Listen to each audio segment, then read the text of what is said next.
বিসমিল্লাহির রহমানির রহিম। প্রিয় ছাত্রছাত্রী, আসসালামু আলাইকুম। আশা করি আল্লাহর রহমতে তোমরা সবাই ভালো আছো। আমিও আল্লাহর রহমতে এবং তোমাদের দোয়ায় আলহামদুলিল্লাহ ভালো আছি। আমরা পদার্থবিজ্ঞান প্রথম পত্রের তৃতীয় অধ্যায় নিয়ে আজকে আলোচনা করব। তৃতীয় অধ্যায়টা আলোচনা করার একটা বিশেষ উদ্দেশ্য আছে। এই জায়গায় একটা জিনিস শেখানো হবে, ক্যালকুলাসের একটা অংশ, যে অংশটা আমাদের পদার্থবিজ্ঞান 2 পত্রের মধ্যেই বারবার লাগবে।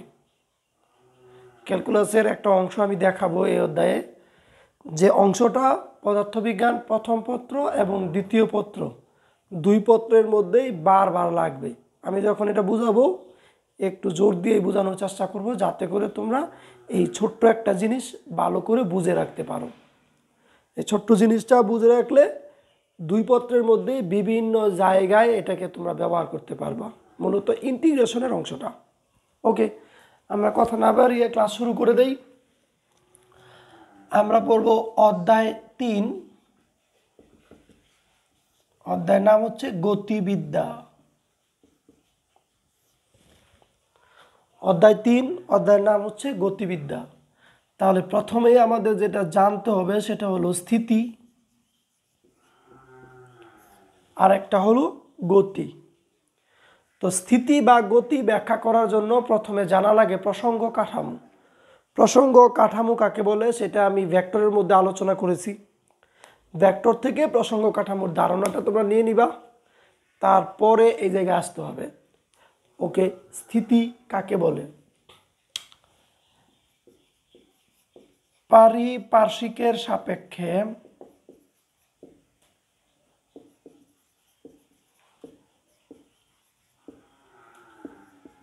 সময়ের সাথে কোনো বস্তু তার অবস্থানের পরিবর্তন না ঘটালে বস্তুর ওই অবস্থাকে স্থিতি বলে। স্থিতি কাকে বলে একটু ভালো করে বুঝে নেই। পারিপার্শ্বিকের সাপেক্ষে মানে হচ্ছে আমাদের আশেপাশে যে পরিবেশটা আছে এর সাপেক্ষে, সময়ের সাথে। সময়ের সাথে মানে হচ্ছে সময় চলতেছে, কিন্তু এই সময়ের সাথে সাথে বস্তু যদি তার অবস্থানের পরিবর্তন না ঘটায়, তাহলে বস্তুর ওই অবস্থাটাকে স্থিতি বলে। বস্তুর ওই অবস্থাটাকে কি বলে? স্থিতি বলে। একটু ভালো করে বুঝে নেই। মনে করো যে কোনো একটা মুহূর্তে এ অবস্থানে একটা বস্তু আছে। এখন এটাকে যদি আমি পারিপার্শ্বিক বলি, অর্থাৎ যদি একটা প্রসঙ্গ কাঠামো বলি, এখন সময় হলো 10টা 5 মিনিট 30 সেকেন্ড। এরপরে 10টা 5 মিনিট 31 সেকেন্ড হবে, 32 সেকেন্ড হবে, 33 সেকেন্ড হবে। সময় চলছে, কিন্তু বস্তু এ অবস্থানে ছিল, এ অবস্থানে আছে, অর্থাৎ বস্তু তার এই অবস্থানের কোনো পরিবর্তন ঘটায়নি। বস্তুর এই অবস্থাটাকে বলা হয় স্থিতি। বস্তুর এই অবস্থাটাকে কি বলা হবে? স্থিতি। আমি আরেকটু উদাহরণ দেই। আমি এখানে দাঁড়িয়ে আছি, এখন দাঁড়িয়ে আছি, আরও 2 সেকেন্ড অতিক্রান্ত হলো, কিন্তু আমি এখানে দাঁড়িয়ে আছি, আমার অবস্থানের পরিবর্তন হচ্ছে না। তাহলে সময়ের সাথে সাথে আমার চারপাশের যে পরিবেশটা আছে তার সাপেক্ষে আমি আমার অবস্থানের পরিবর্তন ঘটাচ্ছি না। তাহলে আমার এই অবস্থাটাকে বলা হচ্ছে স্থিতি। সংজ্ঞাটা শুধু মুখস্থ করলে হবে না, ভালো করে বুঝে রাখতে হবে। পারিপার্শ্বিকের সাপেক্ষে সময়ের সাথে কোনো বস্তু তার অবস্থানের পরিবর্তন না ঘটালে বস্তুর ওই অবস্থাকে বলা হবে স্থিতি। স্থিতি যখন আমরা বুঝে যাব তখন আমাদের জানতে হবে গতি কি। আমি একটু লিখে দিচ্ছি। গতি পারিপার্শ্বিকের সাপেক্ষে সময়ের সাথে কোনো বস্তু তার অবস্থানের পরিবর্তন ঘটালে বস্তুর ওই অবস্থাকে গতি বলে। বস্তুর ওই অবস্থাকে কি বলা হবে? গতি বলা হয়। তাহলে পারিপার্শ্বিকের সাপেক্ষে সময়ের সাথে কোনো বস্তু তার অবস্থানের পরিবর্তন ঘটালে, অর্থাৎ আমি এই জায়গায় এখন আছি, 1 সেকেন্ড পরে এই জায়গায় আছি, আরও 1 সেকেন্ড পরে আবার এই পাশে চলে আসলাম, তারপরে আবার এখানে চলে গেলাম, তাহলে সময়ের সাথে সাথে আমার অবস্থানের পরিবর্তন ঘটতেছে। তাহলে আমার এই যে অবস্থাটা, এই অবস্থাটাকে বলা হয় গতিশীল অবস্থা, অর্থাৎ গতি বলা হয়। গতিশীল অবস্থা অর্থাৎ গতি। আশা করি সবাই মোটামুটি স্থিতি আর গতি বুঝতে পেরেছো। স্থিতি এবং গতি দুইটাই দুই প্রকার করে, একটা হলো আপেক্ষিক স্থিতি আর একটা হলো পরম স্থিতি। গতির ক্ষেত্রেও তাই, একটা হলো আপেক্ষিক গতি আর একটা হলো পরম গতি। ওইগুলো আমরা একটু জানবো এখন। পরম স্থিতি,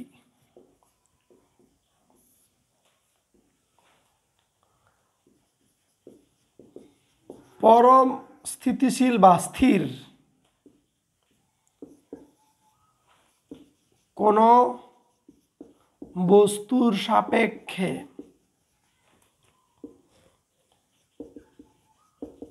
অন্য কোনো বস্তু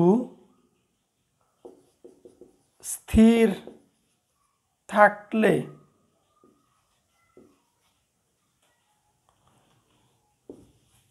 বস্তুর ওই অবস্থাকে পরম স্থিতি বলে। পরম স্থির বা পরম স্থিতিশীল কোনো বস্তুর সাপেক্ষে অন্য কোনো বস্তু স্থির থাকলে বস্তুর ওই অবস্থাকে পরম স্থিতি বলে। ওকে, একটু বুঝিয়ে নেই, খেয়াল করো। আমি এখন এই রুমের ভিতর দিয়ে হাঁটতেছি, কার সাপেক্ষে হাঁটতেছি? আমার এই রুমের মধ্যে যে ওয়াল আছে, ওয়ালের সাপেক্ষে আমি এখন গতিশীল।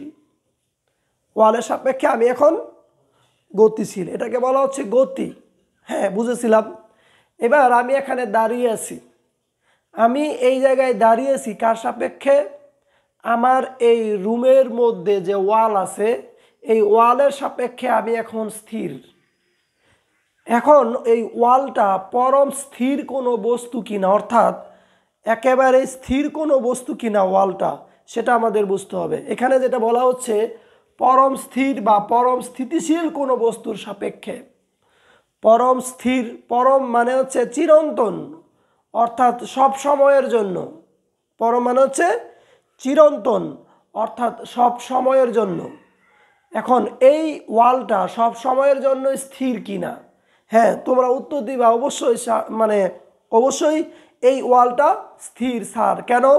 কারণ আমি যখন 5 বছর বয়সে ছিলাম তখন এই ওয়ালটা এই জায়গায় ছিল। আমার বয়স যখন এখন 10, তখনও এই ওয়ালটা এখানে আছে। তাহলে তো ওয়ালটা পরম স্থির, অর্থাৎ এটা নড়াচড়া করে না। কিন্তু আমরা জানি এই পৃথিবীটাই ঘুরতেছে। এই পৃথিবীটা যদি ঘুরে তাহলে আমাদের এই ওয়ালটাও এক জায়গায় স্থির নাই, ওয়ালটাও ঘুরতেছে। আর ওয়ালটা যদি ঘুরে তাহলে ওয়ালটাকে পরম স্থির বস্তু বলা যায় না। একটা বিল্ডিংকে বা একটা গাছকে পরম স্থির বস্তু বলা যায় না, কারণ এই মহাবিশ্বে কোনো বস্তুই পরমভাবে স্থিতিশীল না বা স্থির না। তাহলে কোনো বস্তুই যেহেতু পরম স্থির নাই, তাহলে তার সাপেক্ষে আরেকটা বস্তু স্থির যদি থাকে তখন তাকে বলা হবে ওই বস্তুর পরম স্থিতি। তাহলে পরম স্থির বস্তু না থাকার কারণে পরম স্থিতির কোনো অস্তিত্ব নাই। পরম স্থিতির কোনো অস্তিত্ব নেই। প্রশ্ন হলো এটা আমরা শিখলাম কেন? এটা শিখার দরকার আছে। কারণ কি? ব্যাখ্যাটা দেই আমি। একটা মানুষ আদর্শ অর্থাৎ ভালো হইতে চায়, আরেকজনের অনুসরণীয় হইতে চায়। এখন ভালো মানুষ তুমি কাকে বলবা? 100% ভালো মানুষ তো বলা যাবে না কাউকে, কোনো না কোনো ভুল ত্রুটি তার মধ্যে থাকবেই। যদি 100% ভালো মানুষ তুমি তাকে বলতে না পারো, তাহলেও তাকে তুমি কি বলো? ভালো মানুষ বলো। কিভাবে আমরা এটা মেজারমেন্ট করি? কোনো একটা মানুষের মধ্যে যদি 50%-এর বেশি ভালো গুণ থাকে আর কম সংখ্যক খারাপ গুণ থাকে, তখন তাকে আমরা ভালো হিসেবে সাব্যস্ত করি। আর যদি বেশিরভাগ গুণই তার মধ্যে খারাপ থাকে, কম অংশ তার মধ্যে ভালো থাকে, তখন তাকে আমরা খারাপ বলি। এখন তুমি ভালো হইতে চাও, একটা আদর্শ মানে যাইতে চাও, ওই আদর্শ মানটা হলো 100%, কিন্তু আমি 100%-এ কখনোই পৌঁছাতে পারবো না। এই জন্য আমাদের জানা লাগবে পরম স্থিতি, পরম গতি, দুইটাই জানা লাগবে। দুইটার একটার অস্তিত্ব নাই, কিন্তু এটা আমাদের জানা লাগবে যে আসলে পরম স্থিতি বা পরম গতি কাকে বলে। সেটা জেনে থাকলে, তুমি যদি জানতে পারো, তাহলে তুমি আরেকজনের সাথে মানে আরেকটা বস্তুর সাথে কম্পেয়ার করতে পারবা। আর এই কারণে এই পরম স্থিতি আমরা পড়ব। তাহলে পরম স্থিতি কি? আরেকবার রিপিট করি। এমন একটা বস্তু যেই বস্তুটা সারা জীবনের জন্য এক জায়গায় স্থির, তার সাপেক্ষে যদি আরেকটা বস্তুকে তুমি স্থির এক জায়গায় রাখতে পারো, তখন ওই দ্বিতীয় বস্তুর এই অবস্থাটাকে বলা হবে পরম স্থিতি। যেহেতু একটা বস্তুকে নির্দিষ্ট করে এক জায়গায় স্থির করে রাখা সম্ভব না, তাই পরম স্থিতিও আমাদের পক্ষে পাওয়া বা খুঁজে পাওয়া সম্ভব না। এবার আমরা দেখব পরম গতি। পরম স্থির কোনো বস্তুর সাপেক্ষে অন্য কোনো বস্তু গতিশীল থাকলে বস্তুর ওই অবস্থাকে পরম গতি বলে। এখানে দেখো সংজ্ঞাটা কি লিখলাম। আগেরটা পরম স্থির বস্তুর সাপেক্ষে, এইবারও একটা বস্তু নিবা যেই বস্তুটা একেবারে স্থির, তার সাপেক্ষে যদি আর একটা বস্তু গতিশীল হয়, তখন ওই দ্বিতীয় বস্তুর যে অবস্থাটা সেটাকে বলা হবে পরম গতি। আমরা দেখেছি পরম স্থিতি নাই, যেমন পরম গতিও একইভাবে নাই, কিন্তু তারপরে আমাদের জানা লাগবে। ওকে, এইবার যাব আমরা আপেক্ষিক স্থিতি।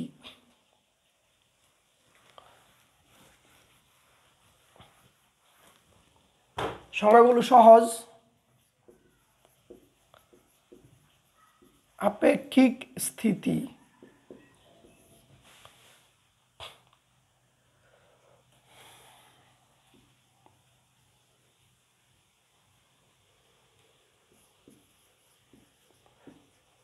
কোনো বস্তুর সাপেক্ষে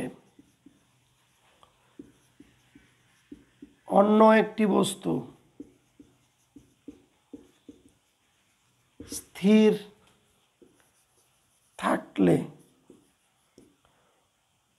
বস্তুর ওই অবস্থাকে আপেক্ষিক স্থিতি বলে। কোনো বস্তুর সাপেক্ষে অন্য একটি বস্তু স্থির থাকলে বস্তুর ওই অবস্থাকে আপেক্ষিক স্থিতি বলে। যেমন এই রুমটাকে একটা বস্তু ধরলে তার সাপেক্ষে আমি এখন স্থির, তাহলে রুমের সাপেক্ষে আমি স্থির, এটাকে বলা হচ্ছে আপেক্ষিক স্থিতি। আমার সামনে একজন স্টুডেন্ট বসে আছে, ওর সাপেক্ষে আমি এখন স্থির, ও বসে আছে আমিও দাঁড়িয়ে আছি, এখন দুইজনের সাপেক্ষে দুইজনই কি স্থির, কেউ গতিশীল না। আবার একটা বাসের মধ্যে দুই বন্ধু পাশাপাশি বসে আছে, একটা বাসের দুইটা সিটে দুই বন্ধু পাশাপাশি বসে আছে, সেই জায়গায় বাসটা একদিকে চলছে, কিন্তু এই দুই বন্ধু একজনের সাপেক্ষে আরেকজন তাদের অবস্থানের পরিবর্তন করতেছে না, সেই ক্ষেত্রে একজনের সাপেক্ষে আরেকজনের যে স্থিতি তাকেও বলা হবে আপেক্ষিক স্থিতি। একজনের সাপেক্ষে আরেকজনের, কিন্তু রাস্তার সাপেক্ষে কিন্তু তাদের স্থিতি বলা যাবে না, তারা হবে তখন গতিশীল। রাস্তার সাপেক্ষে তারা গতিশীল, রাস্তার দুই পাশে যে গাছপালাগুলো আছে তাদের সাপেক্ষেও তারা গতিশীল, কিন্তু এক বন্ধুর সাপেক্ষে আরেক বন্ধুর স্থির, এক বন্ধুর সাপেক্ষে আরেক বন্ধু স্থির। দুই বন্ধু একই বাসের মধ্যে আছে এবং দুইটা সিটে বসে আছে, নড়াচড়া করতেছে না, ওই অবস্থায় একজনের সাপেক্ষে আরেকজন স্থির, এই অবস্থাটাকে বলা হবে আপেক্ষিক স্থিতি। ওকে, এবার যাব আমরা আপেক্ষিক গতি। কোনো বস্তুর সাপেক্ষে অন্য একটি বস্তু গতিশীল থাকলে, গতিশীল থাকলে বস্তুর ওই অবস্থাকে আপেক্ষিক গতি বলে। একটু আগে যে উদাহরণ দিয়েছিলাম আমি, দুই বন্ধু বাসের মধ্যে বসে আছে, এবার রাস্তার সাপেক্ষে দুই বন্ধু গতিশীল, তাহলে রাস্তার সাপেক্ষে দুই বন্ধুর যে গতি, এই গতি অবস্থাটাকে বলা হবে আপেক্ষিক গতি। এটাকে পরম গতি বলা যাবে না, কারণ রাস্তাটাও পরমভাবে স্থিতিশীল না বা চিরন্তন স্থির না। যেহেতু পৃথিবী ঘুরতেছে, তাহলে রাস্তাটাও ঘুরতেছে, আর এই কারণে কোনো কিছুই এই পৃথিবীতে পরম নয়, সব কিছুই আপেক্ষিক। পৃথিবীতে কোনো কিছুই পরম নয়, সব কিছুই কি আপেক্ষিক, এটা মাথায় রাখতে হবে।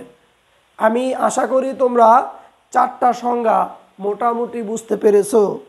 যদি না বুঝতে পারো কমেন্টে আমাকে পরে আবার জানাবা। ওকে, এইবার আমি নতুন টপিকে চলে যাচ্ছি। তোমাদেরকে আমি বুঝিয়েছিলাম ভেক্টরের মধ্যে দূরত্ব আর সরণ। দূরত্ব আর সরণ, দূরত্বটা হচ্ছে স্কেলার আর সরণটা হচ্ছে ভেক্টর। দূরত্বটা হচ্ছে স্কেলার, সরণটা হচ্ছে ভেক্টর। তোমরা এই বিষয়গুলো এই বিষয়গুলো 9-10-এ পড়েছো যেহেতু, এই জন্য আমি খুব ডিটেলসে বলতে যাচ্ছি না, তারপরেও দেখি কতটা বলা যায়। সরণ,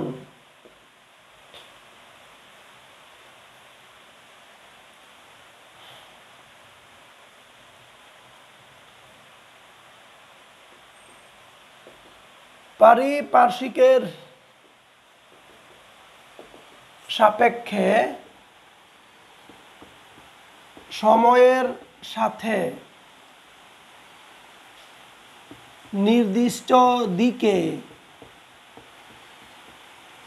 পারিপার্শ্বিকের সাপেক্ষে সময়ের সাথে নির্দিষ্ট দিকে কোনো বস্তুর অবস্থানের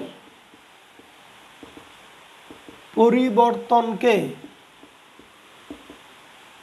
সরণ বলে। পারিপার্শ্বিকের সাপেক্ষে সময়ের সাথে নির্দিষ্ট দিকে কোনো বস্তুর অবস্থানের পরিবর্তনকে সরণ বলে। ঘটনাটা কি?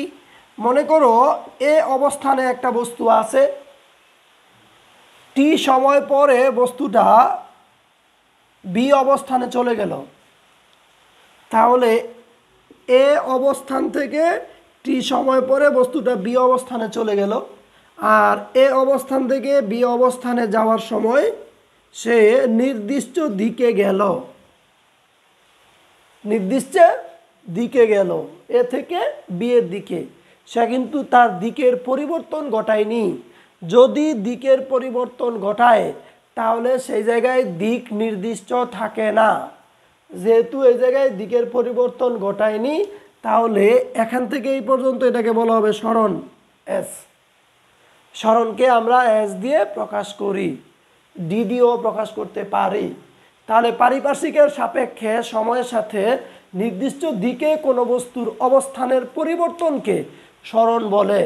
যদি নির্দিষ্ট দিক উল্লেখ করা না হয়, অর্থাৎ দিক যদি পরিবর্তন হয়, তাহলে সেটা আর সরণ থাকবে না, সেটা হয়ে যাবে দূরত্ব। দূরত্বের নির্দিষ্ট দিক থাকে না, আর সরণের নির্দিষ্ট দিক থাকে। এটা আমরা আগেও জেনেছি, এখন একটু জানাইলাম। তাহলে এস দিয়ে প্রকাশ করা হয়। সরণ এর মাত্রা কি হবে বা সরণের একক কি হবে? এখান থেকে এটা একটা দূরত্ব মূলত, তাহলে একক হবে মিটার আর মাত্রা হবে এল। সরণের মাত্রা হবে এল, ক্যাপিটাল এল, এগুলো আমরা জানি। ওকে, এইবার আমরা যেটা লিখব সেটা হচ্ছে বেগ।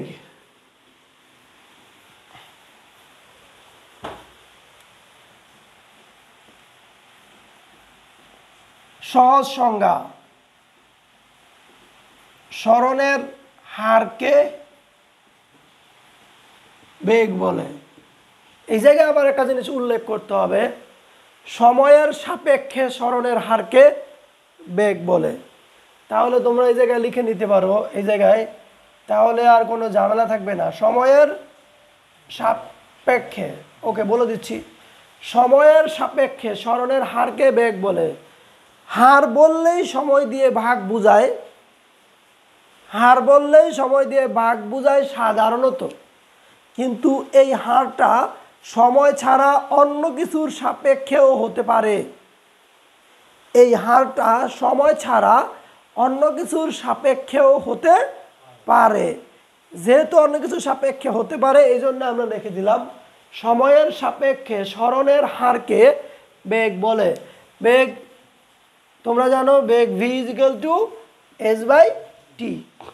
মানেটা কি? টি সময়ে সরণ ঘটে হচ্ছে s, একক সময়ে সরণ হচ্ছে s/t। এই একক সময়ে যে সরণ হয় তাকেই বলা হচ্ছে সরণের হার। একক সময়ে যে সরণ হয় তাকে বলা হচ্ছে সরণের হার। তাহলে সরণের হারকে বেগ বলে উল্লেখ করে দিতে পারো সময়ের সাপেক্ষে। সময়ের সাপেক্ষে না বললে একটু ভুল থেকে যায়। যাই হোক, এইগুলো পরীক্ষায় তো আসবে না, আমাদের জেনে রাখতে হবে, এগুলো জানা থাকা ভালো। এবার আমাকে বলো, বেগের একক কী হবে? মিটার/সেকেন্ড। আর বেগের মাত্রা কী হবে তাহলে? L/T⁻, L/T⁻। ওকে, তাহলে বেগ হলো। এবার আমরা জানতে চাই বেগ কত প্রকার।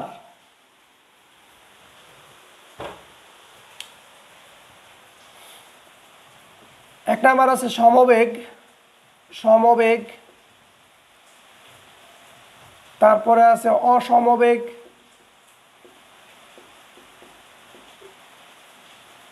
তারপরে আছে মধ্যবেগ বা গড়বেগ,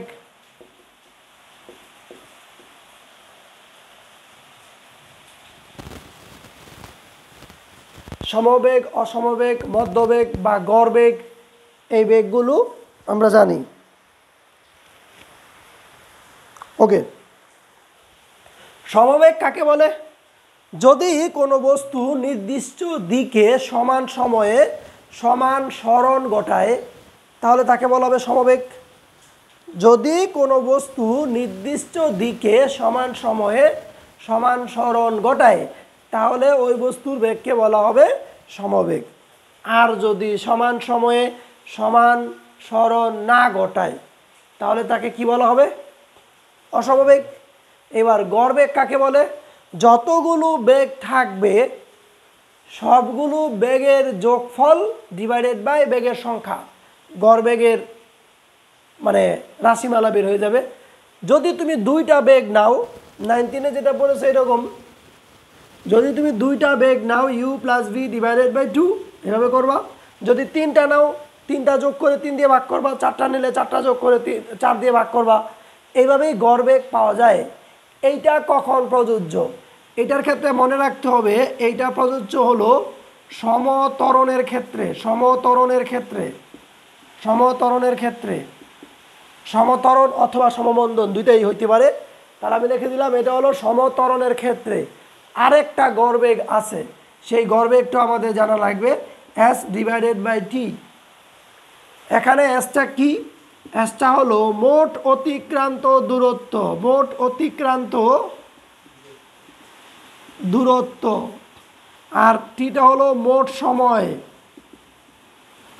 এই জায়গায় গড়বেগ বের করা হয় এইভাবে, মোট অতিক্রান্ত দূরত্ব ডিভাইডেড বাই মোট সময়। এটা মূলত হয়ে যায় গড় দ্রুতি। কী হয়ে যায়? গড় দ্রুতি।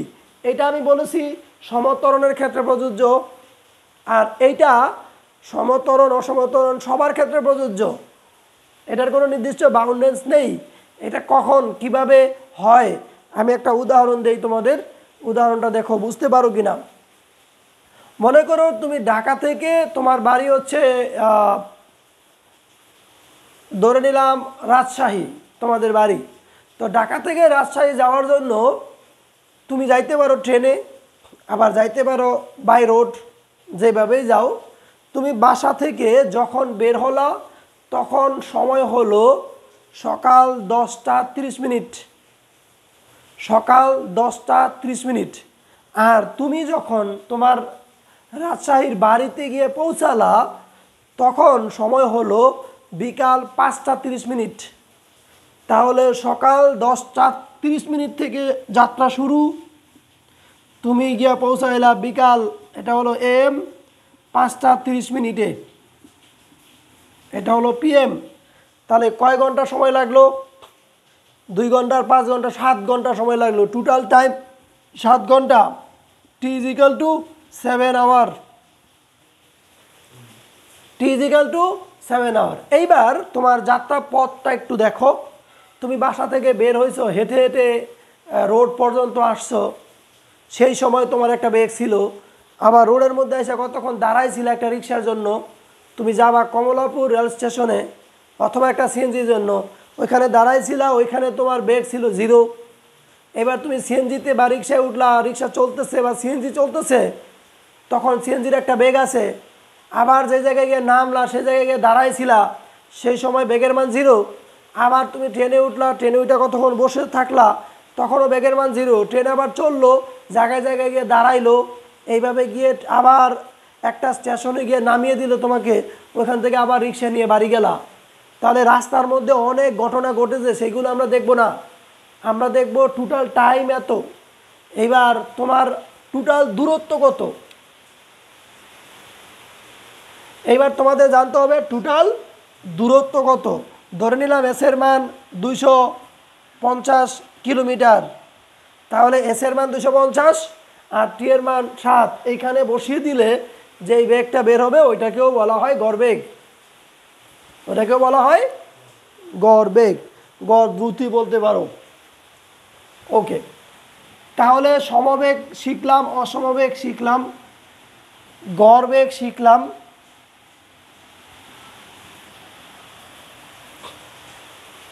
তাৎক্ষণিক বেগ আছে একটা, তাৎক্ষণিক বেগ, তাৎক্ষণিক বেগটা একটু পরে পড়াবো। তাৎক্ষণিক বেগ আর তাৎক্ষণিক ত্বরণ দুটো একসাথে পড়াবো আমি। এখন আমি যেটা পড়াচ্ছি সেটা হলো ত্বরণ কাকে বলে।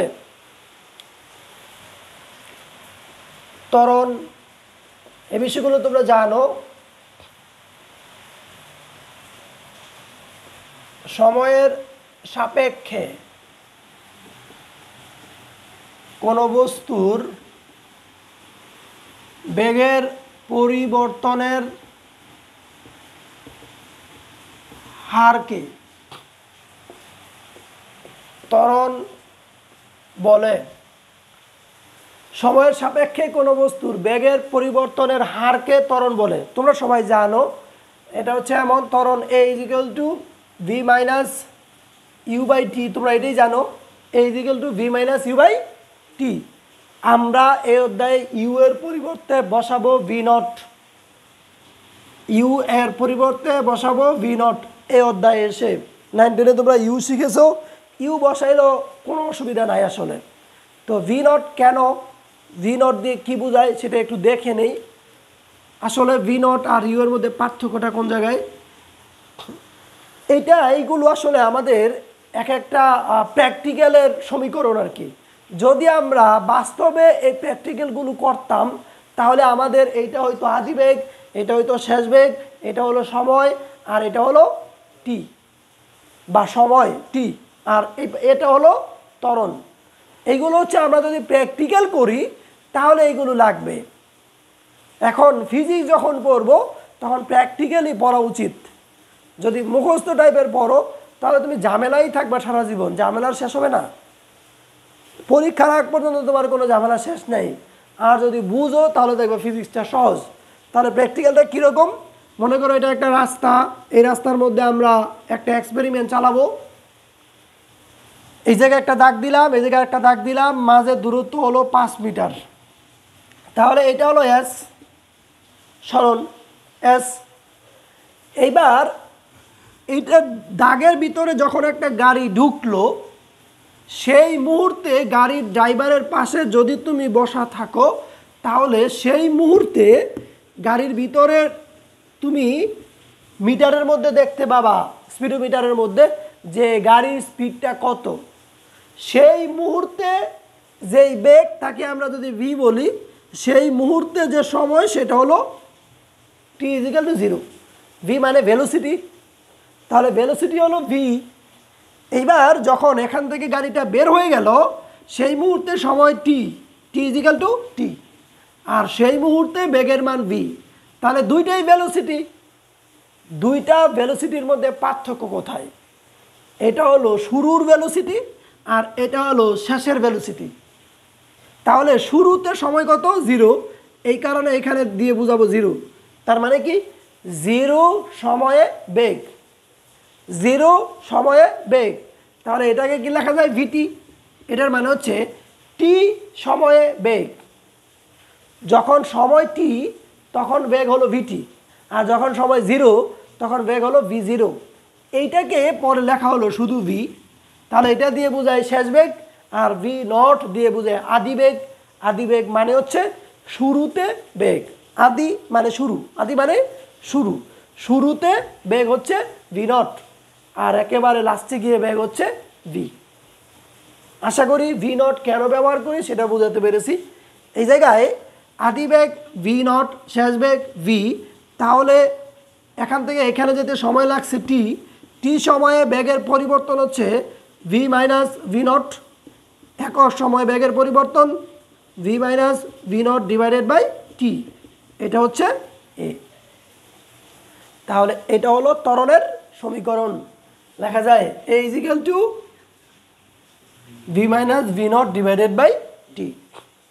এবার বলো ত্বরণের একক কি হবে? ত্বরণের একক যদি বেগ থেকে বেগ বিয়োগ করি সেটাও বেগই হবে। টাকা থেকে টাকা বিয়োগ করলে টাকাই হয়, ডলার হয়ে যায় না। আবার ডলার থেকে ডলার বিয়োগ করলে ডলারই থাকে। 10টা মানুষ থেকে 5টা মানুষ মাইনাস করে দিলে 5টা মানুষই থাকে। তাহলে বেগ থেকে বেগ বিয়োগ করলে বেগই হবে। বেগের একক হচ্ছে মিটার পার সেকেন্ড, সময়ের একক হচ্ছে সেকেন্ড, সমান হয়ে গেল মিটার পার সেকেন্ড স্কোয়ার। তোমরা জানো এখান থেকে আমরা মাত্রা লিখতে পারি ত্বরণের এইভাবে m t to the power minus 2, t to the power minus 2। Okay, এই কি লিখলাম? ভুল লিখলাম তো। এল এল এল টি টু দি পাওয়ার মাইনাস 2। এল হলো দূরত্বের জন্য। ওকে, তাহলে আমরা ত্বরণ শিখে গেলাম। এইবার ত্বরণের বিভিন্ন প্রকারভেদ আছে। 1 নাম্বার হচ্ছে সমত্বরণ, 2 নাম্বার অসমত্বরণ, 3 নাম্বারে বলা যায় ধনাত্মক ত্বরণ, 4 নাম্বার আছে ঋণাত্মক ত্বরণ। হ্যাঁ, প্রধানত এই ত্বরণকে 2 ভাগে ভাগ করা হয়। একটা হচ্ছে ধনাত্মক ত্বরণ আর একটা হচ্ছে ঋণাত্মক ত্বরণ। ধনাত্মক ত্বরণ কোনটা?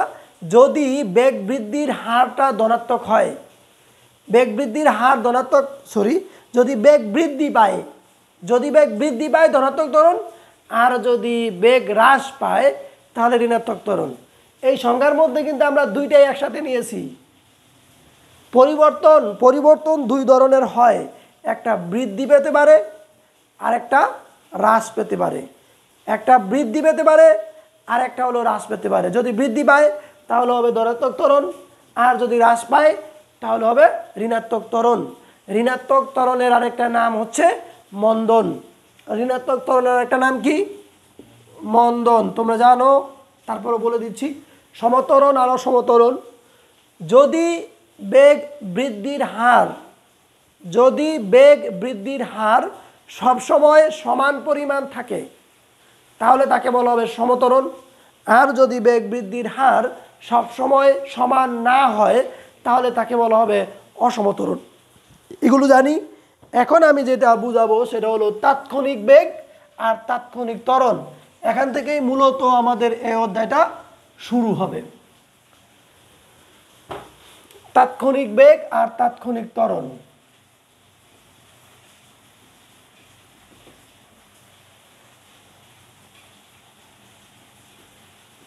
সময়ের ব্যবধান শূন্যের কাছাকাছি হলে ওই সময় কোনো বস্তুর সরণের হারকে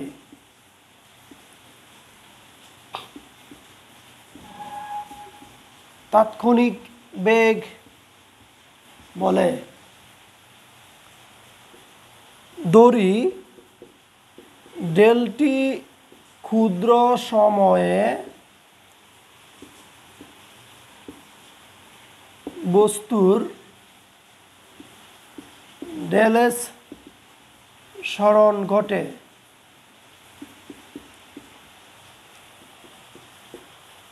তাৎক্ষণিক বেগ v equal to limit del t tends to 0 del s by del t, v equal to ds by dt। একটু লিখে নাও।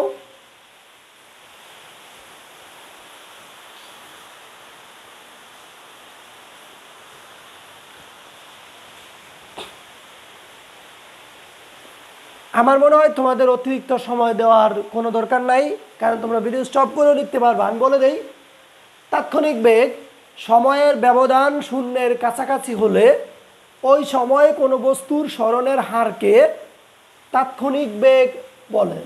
দড়ি ডেলটি ক্ষুদ্র সময়ে বস্তুর ডেলএস সরণ ঘটে। তাৎক্ষণিক বেগ v is equal to limit del t tends to 0 del s ভাগ del t, v equal to ds by dt। মানেটা কি? সময়ের ব্যবধান শূন্যের কাছাকাছি হলে, কথাটার মানে হচ্ছে সময়টা শূন্যের কাছাকাছি হলে। আসলে আমরা যে সময় বলি 1 ঘন্টা 2 ঘন্টা 5 ঘন্টা অথবা 2 মিনিট, এইগুলো একটা সময় না, সবগুলোই হচ্ছে সময়ের ব্যবধান। কেন সময়ের ব্যবধান? মনে করো আমি এখানে 1 ঘন্টা, আমরা এখানে 1 ঘন্টা পড়ব, তো 1 ঘন্টা পড়ালেখা করব, কথাটার মানে হচ্ছে 10টা থেকে শুরু করলাম 11টা পর্যন্ত। তাহলে 10টা থেকে 11টা 1 ঘন্টা হয় কিভাবে পাই? 11 থেকে 10 বিয়োগ করলে 1 ঘন্টা হয়। তাহলে 11 থেকে 10 বিয়োগ করলে যদি 1 ঘন্টা হয়, তাহলে এইটা কি পাইলাম? আমরা সময়ের ব্যবধান পাইলাম। এই জন্য এখানে বলছে সময়ের ব্যবধান শূন্যের কাছাকাছি হলে। সময়ের ব্যবধান শূন্যের কাছাকাছি কথাটার মানে কি? সময়টা হবে খুবই ক্ষুদ্র। কীরকম ক্ষুদ্র? দেখো, দুই পাশ থেকে, এই পাশ থেকে একটা বাস আসতেছে, এই পাশ থেকে একটা ট্রাক আসতেছে। আসার মুহূর্তে হঠাৎ করে দুইটা বাস আর ট্রাক একসাথে লেগে গেল এক সাইড থেকে। তাহলে ওই যে লেগে যাওয়ার যে মুহূর্তটা, সেই মুহূর্তটা হচ্ছে ক্ষুদ্র সময়, যেই সময়টাকে বলা হচ্ছে শূন্যের কাছাকাছি একটা সময়। যখন সংঘর্ষ হয়, তোমরা জানো এই সংঘর্ষটা হচ্ছে খুব অল্প সময়ের জন্য হয়, আর ওই সময়টাকে বলা হচ্ছে শূন্যের কাছাকাছি সময়। 0.1 সেকেন্ড বা 0.2 সেকেন্ড, এগুলোকে শূন্যের কাছাকাছি সময় বলা যায়। আরও একটা উদাহরণ দিই, তুমি একটা প্রাইভেট কারের সিটের সাথে বসে আছো, ড্রাইভারের সাথে। সামনে খেয়াল করে দেখতেছো অনেক দূরে যে কোনো একটা গাছ, একটা তাল গাছ রাস্তার পাশে দাঁড়িয়ে আছে। এই তাল গাছটা অতিক্রম করার মুহূর্তে এই গাড়িটার বেগ কত থাকে সেটা তুমি দেখতে চাচ্ছ, আগে থেকেই খেয়াল রাখতেছো। তো যখন এই তাল গাছটা অতিক্রম করে ফেললো, সেই মুহূর্তে তুমি গাড়ির মধ্যে দেখলা গাড়ির স্পিড হলো 82 কিলোমিটার পার আওয়ার। তাহলে ওই মুহূর্তে গাড়ির যেই বেগ, সেটাকে বলা হচ্ছে তাৎক্ষণিক বেগ। তো ওই বেগটা তো খুব অল্প সময়ের জন্য, ওই বেগটা কি? অল্প সময়ের জন্য। এই জন্য আমরা লিখলাম সময়ের ব্যবধান শূন্যের কাছাকাছি হলে ওই সময় কোনো বস্তুর সরণের হারকে তাৎক্ষণিক বেগ বলে। আমি আবারও একটু চিত্র এঁকে বুঝিয়ে দিই। মনে করো এদিক দিয়ে গাড়িটা যাচ্ছিল, আর এই জায়গায় তাল গাছ ছিল, এই জায়গায়। তো এই জায়গাটা অতিক্রম করার মুহূর্তে ডেল এস দূরত্ব অতিক্রম করতে হবে। কত দূরত্ব? ডেল এস দূরত্ব অতিক্রম করতে হবে। আর এইটা অতিক্রম করতে ডেল টি খুবই ক্ষুদ্র একটা সময় লাগলো। তাহলে বেগের সংজ্ঞা অনুসারে আমরা জানি এস বাই টি। এই জায়গায় ডেল এস থাকার কারণে ডেল এস দিলাম, আর ডেল টি এর জায়গায় ডেল টি দিলাম। যখন এটা লিখবো, লেখার সময় এই ডেল টি এর পরিচয়টা আমরা দিলাম, এই যে জায়গায় ডেল টি এর পরিচয় দিলাম। ডেল টিটা কি? সময়, যেই সময়টা হচ্ছে শূন্যের কাছাকাছি, কিন্তু শূন্য সময় বলা যাবে না। শূন্যের কাছাকাছি সময় অবশ্যই, কিন্তু শূন্য না। মান শূন্য বসাইলে কিন্তু ইনফিনিটি চলে আসবে। শূন্য না, 0.1, 0.2, 0.3 সেকেন্ড, যেটা ক্ষুদ্র সময় বোঝাচ্ছে, এই জন্য শূন্যের কাছাকাছি বলেছে। শূন্য বলা যাবে না, এই পেজ কিন্তু তোমাদের মধ্যে লাগবে। তাহলে এটার পরিচয় দিলাম জাস্ট এটার সাথে, যে সময়টা হচ্ছে লিমিট, সময়ের লিমিটটা হচ্ছে 0 এর কাছাকাছি, তখন লিখলাম del s by del t. এটাকে যখন আমি ডি দিয়ে লিখবো, তখন আর এই লিমিট দেওয়ার দরকার নাই, এটা দিয়ে এমনিতেই ক্ষুদ্র বোঝায়। তাহলে v is equal to DS by dt. আমাদের খুবই গুরুত্বপূর্ণ একটা সমীকরণ এটা। এই সমীকরণটার উপরই আমরা পরবর্তীতে কাজ করব। এবার আমরা যেটা দেখব সেটা হলো তাৎক্ষণিক ত্বরণ। তাৎক্ষণিক ত্বরণ, সময়ের ব্যবধান শূন্যের কাছাকাছি হলে ওই সময় কোনো বস্তুর বেগের পরিবর্তনের হারকে তাৎক্ষণিক ত্বরণ বলে। সময়ের ব্যবধান শূন্যের কাছাকাছি হলে ওই সময় কোনো বস্তুর বেগের পরিবর্তনের হারকে তাৎক্ষণিক ত্বরণ বলে। ধরি ডেল টি ক্ষুদ্র সময়ে বস্তুর বেগের পরিবর্তন হয় ডেল ভি। তো এই জায়গায় আমরা লিখব তাৎক্ষণিক ত্বরণ A equal to del V by del T. এই জায়গায় হবে এ, এই জায়গায় হবে ডিভি, আর এই জায়গায় ডিটি। একই রকম দুইটা। এই ক্ষুদ্র সময়ের মধ্যে বেগের একটা পরিবর্তন হবে। তাহলে ক্ষুদ্র সময়ের মধ্যে বেগের পরিবর্তন যদি ডেল ভি হয়, তাহলে একক সময় কত হবে? Del V by del T. এই del V by del T এইটাই মূলত ত্বরণ ছিল। এই ত্বরণটাকে আমরা এখানে লিখলাম del V by del T, কিন্তু ডেল টি এর পরিচয়টা দিয়ে দিলাম। ডেল টি এর পরিচয়টা হলো del T tends to 0। Del T tends to 0, tends to 0 কথাটার মানে হচ্ছে শূন্যের কাছাকাছি সময়। Okay, A is equal to D V by D T. তাহলে দুইটা গুরুত্বপূর্ণ সমীকরণ, একটা হচ্ছে V is equal to DS by D T, আর একটা হচ্ছে A is equal to D V by D T. এইটার উপরেই পরের ক্লাসটা যেটা নিব আমি, সেইটা খুবই গুরুত্বপূর্ণ তোমাদের 2 বছরের জন্য। পরের ক্লাস যেটা নিব সেটা খুবই গুরুত্বপূর্ণ তোমাদের 2 বছরের জন্য। অবশ্যই ভিডিওগুলো ধারাবাহিকভাবে দেখার চেষ্টা করবা, তোমাদের কিছুটা উপকারে আসতে পারে। আর অবশ্যই চ্যানেলটা সাবস্ক্রাইব করে রাখো। আমার চ্যানেলটা সাবস্ক্রাইব যদি করে রাখো, আমি ভিডিও আপলোড দেওয়ার সাথে সাথে তোমার ওইখানে চলে যাবে। তো এই জন্য অবশ্যই চ্যানেলটা সাবস্ক্রাইব করে রাখবা সবাই, তাহলে তোমাদের জন্য ভালো হবে। তোমাদের পরবর্তী যারা আসবে ছোটো ভাই বোন, তাদের জন্য ভালো হবে। আমার এই ভিডিওগুলো দেওয়ার উদ্দেশ্য হলো যাতে করে এটা কিছু স্টুডেন্টের জন্য কিছুটা উপকারে আসে। কারণ অনেক ভিডিও আমি দেখেছি ধারাবাহিকভাবে ভিডিওগুলো চ্যানেলে থাকে না। আমি চেষ্টা করতেছি ধারাবাহিকভাবে তোমাদের যেন সব কিছু মোটামুটি ধারণা পাও, 100% না হলেও যেন কিছুটা উপকার তোমাদের হয়। ওকে, আজকে আর দীর্ঘায়িত করলাম না ক্লাসটা। সবাই ভালো থাকবা, সুস্থ থাকবা, সাবধানে থাকবা। আমার জন্য একটু দোয়া করবা। আল্লাহ হাফেজ, আসসালামু আলাইকুম।